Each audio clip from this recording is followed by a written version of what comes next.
Hey everyone, welcome back to the range. My name is Matt, also known as the Ammo Nerd. We have an optic review today. This is from Gunnr Optics. They are fairly new to the market. This is a low variable power optic, or LVPO for short. This is their Odin 1-10x28mm. Now I'll be the first to admit that I am not a subject matter expert when it comes to optics. If the glass is clear and the reticle works for me and it's got illumination and I can use it to shoot body armor at 45 feet and occasionally reach out to 100 and 200 yards, that's fine by me. I've used optics that are very low end up to some of our high tier offerings. In my humble opinion, like our shotgun market with all of our various different options and clones of shotguns, I think the optic market is oversaturated. There's a lot of retailers, distributors, and manufacturers of these optics coming from the land of China, and this particular Odin 1x10 is no exception. In full transparency, I was contacted by Gunnr Optics back in June to collaborate with them on the launch of their 1x6, 1x8, and 1x10 LVPO. Now that may mean certain things to some people and they can insinuate other things, but the basics of our terms was that I was provided with this scope free of charge with no strings attached to perform a review on. Their requirements were that I, post a affiliate link in the description below with a discount code that they provided me with, so that if you were looking at making this purchase, that they have a way to track the sales from this expenditure that they've taken. Now, I see this a couple of different ways, that if I'm able to get my hands on some of these products and give you guys fair assessments of things, unbiased, I'm not being paid to pretty much promote this and say that it's the best thing in the world, and you were looking at making this purchase and you were collecting as much data as possible to know whether or not this particular optic would be a good value or not, I have this unbiased data out here for you guys to consume. Now, Gunnr Optics domain registration is only 1 year old, so they're a fairly newcomer to the game. I don't know if they're manufacturing these or if they're simply just a, marketing termed retailer, reseller, distributor or not.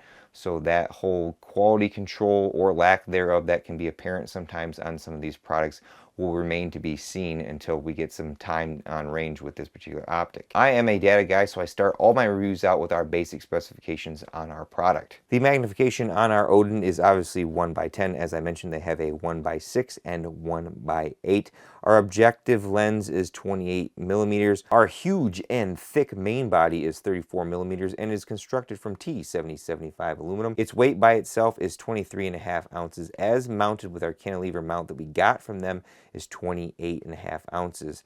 Our width is 3.04 inches at the widest point. Our height is 2.4 inches from the bottom of our scope, and our overall length is 10.9 inches. We have red illumination with 6 settings and an off in between each one.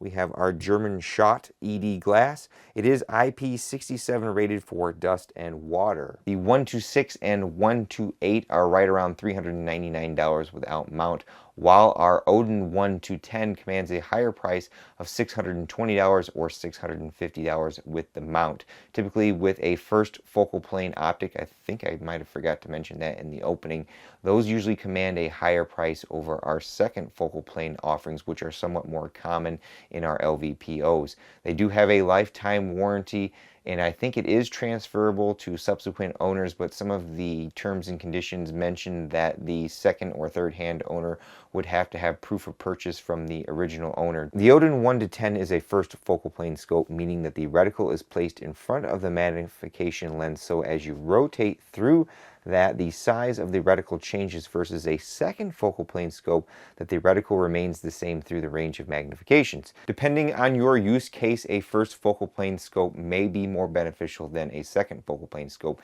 In my shooting experience, I tend to like a second focal plane scope for our LVPOs because the reticle is the same size at 1x as it is at the end of the magnification range, so that if you are at 1x and trying to engage a target up to 25 yards, you've got a very nice large reticle that you can precisely aim on your target. The reticle is like a Vortex EBR9 reticle. We have a center dot and a segmented circle, or donut if you want to call it that, and those are what stay illuminated. We have a typical Christmas tree ladder below that center dot. Our Odin 1-10x sports a typical LVPO profile, One notable feature is the very large elevation and windage turrets. They are a push lock design with a zero stop on the elevation.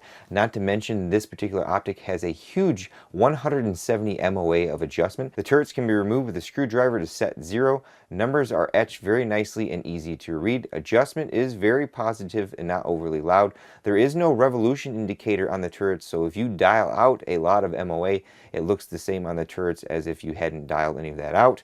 We'll try to shut up and let you listen to how this sounds clicking through our adjustments.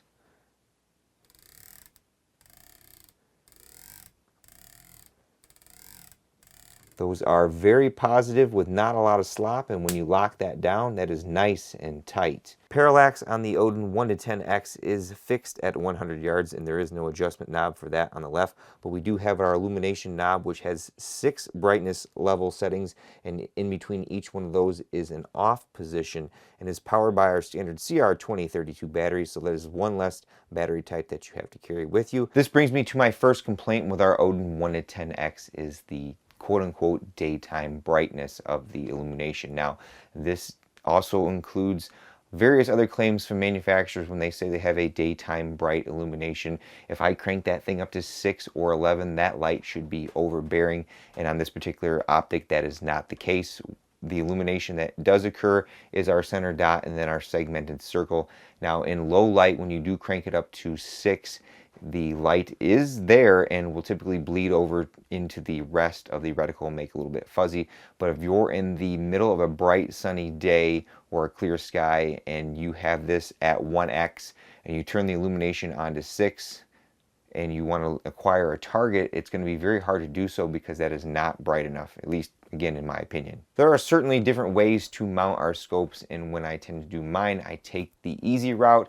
I will level my bench and then level the mount that we're going to put the optic in. I'll get it all set up, and then I like to go off of our turrets if possible. With our Odin 1-10, the turret is not quite leveled to our particular reticle.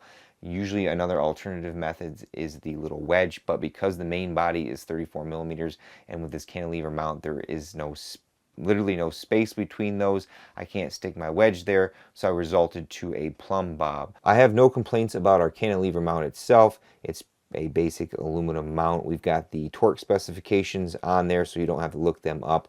Our rail mounting screws, while they look big, are kind of tiny, but they seem to take 30 inch-pounds without any trouble. Our host for review is our Keltec RDB. This neat little bullpup in 5.56 actually ejects brass out of the bottom. Has a very nice trigger out of the box.